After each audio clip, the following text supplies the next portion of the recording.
we are going to deal with the special cases of collision. Case number 1. These are special cases which can be asked in your examination directly. Suppose case number 1, when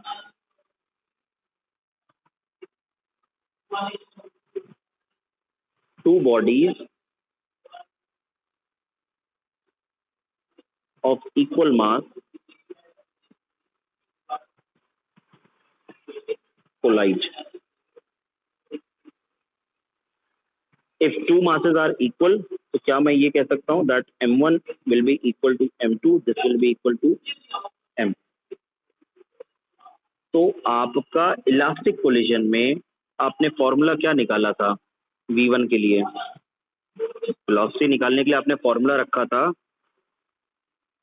m1 minus m2 upon m1 plus m2 into u1 plus 2m upon m1 plus m2 bracket u2. यही चीज बताई थी मैंने. यहाँ पे अगर आप m1 is equal to m2 रख देंगे तो ये टर्म तो जीरो हो जाएगा. जब ये टर्म जीरो हो गया मतलब ये पूरा टर्म जीरो हो गया. फाइनली आपको मिलेगा क्या?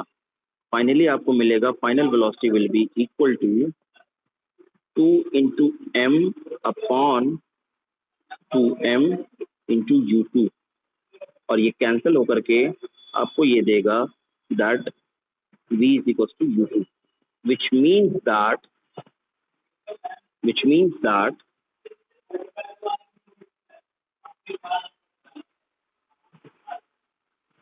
देखिए मैं लिख दे रहा हूँ.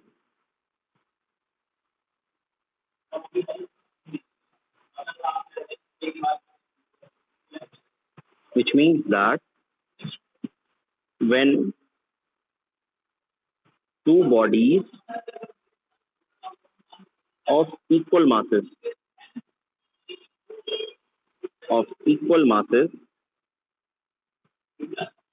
suffer one-dimensional elastic collision,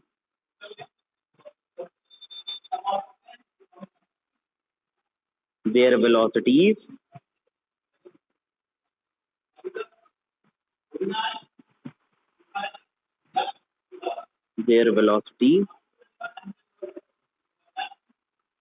gets exchanged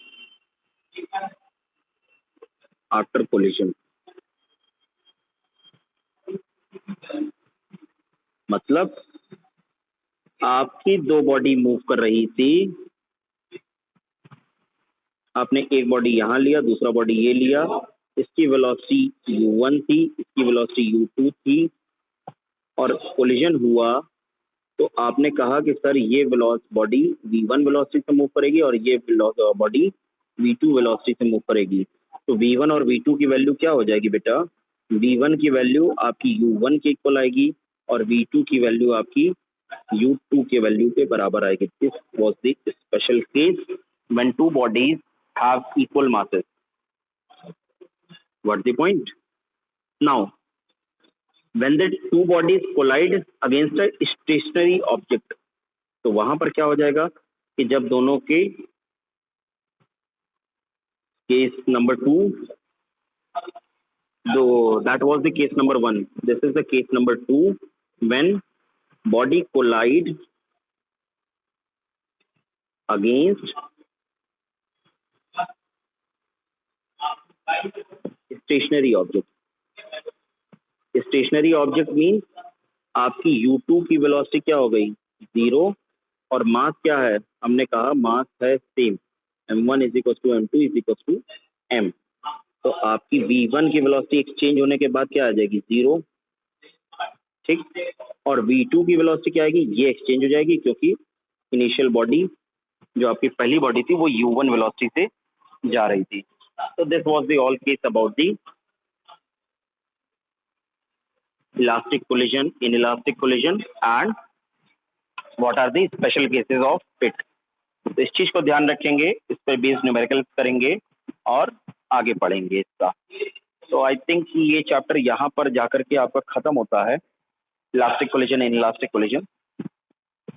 so thank you and जय हिंद। आप इस चीज को कंटिन्यू करिए, जो न्यूमेरिकल आप करेंगे, जहाँ पर डाउट होगा आप मुझसे पूछेंगे, ठीक। थैंक यू एंड जय हिंद बच्चों, गॉड ब्लेस यू ऑल।